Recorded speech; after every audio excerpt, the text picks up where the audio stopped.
उत्तर प्रदेश की संगम नगरी प्रयागराज दुनिया के सबसे बड़े धार्मिक समागम महाकुंभ मेले के कारण पूरी दुनिया में चर्चा का विषय बनी हुई है।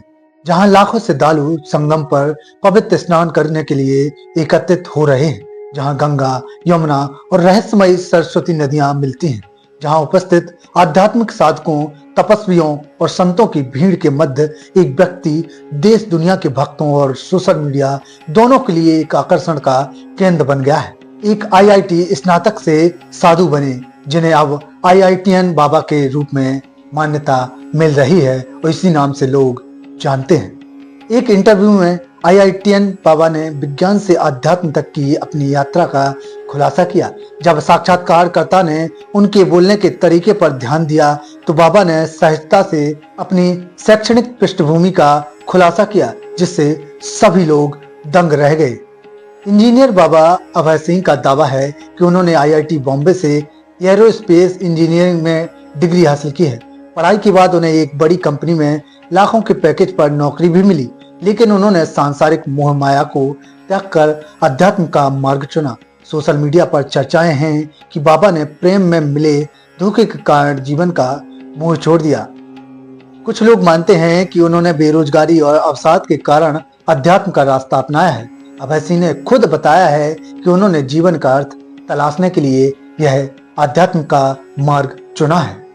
उन्होंने मीडिया से बात करते हुए कहा, ईश्वर की शरण में तो पहुंच गया, अब यह डिसाइड होगा कि आगे लाइफ में करना क्या है। जिस चीज को हम धर्म बोलते हैं, जिस चीज को सत्य बोलते हैं, उसी चीज को वापस कैसे लेकर आया जाए, उस चीज को वापस लाने के लिए क्या क्या करना होगा, मेडिटेशन करके मैंने यह सब सीखा है।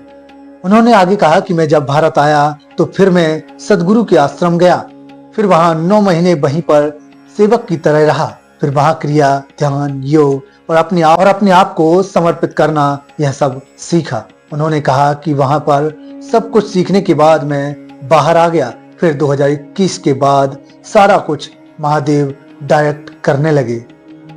हरियाणा के झज्जर के रहने वाले अभय सिंह ने इंजीनियरिंग के दौरान ह्यूमैनिटी और फिलॉसफी के विषय पढ़े। उन्होंने सुकरात और प्लेटो जैसे दार्शनिकों की किताबों और लेखों से जीवन का अर्थ समझने की कोशिश की। करियर में उन्होंने फिजिक्स पढ़ाया, डिजाइनिंग सीखी और फोटोग्राफी में काम किया। फोटोग्राफी और अन्य कार्यों के बावजूद जीवन का उद्देश्य न मिलने से वे डिप्रेशन में चले गए। उनकी बहन ने उन्हें कनाडा बुलाकर संभालने की कोशिश की, लेकिन वहां भी उन्हें संतोष नहीं मिला। कोरोना काल के बाद भारत लौटकर उन्होंने विभिन्न धार्मिक स्थानों की यात्रा की, पैदल चारों धाम की यात्रा की और हिमालय की गहराइयों में जाकर खुद को समझने की कोशिश की। अब अभय सिंह ने अपनी पूरी जिंदगी भगवान शिव को समर्पित कर दी है। उनका कहना है, अब अध्यात्म में मजा आ रहा है, मैं विज्ञान के जरिए अध्यात्म को समझ रहा हूँ। सब कुछ शिव है, सत्य ही शिव है और शिव ही सुंदर है।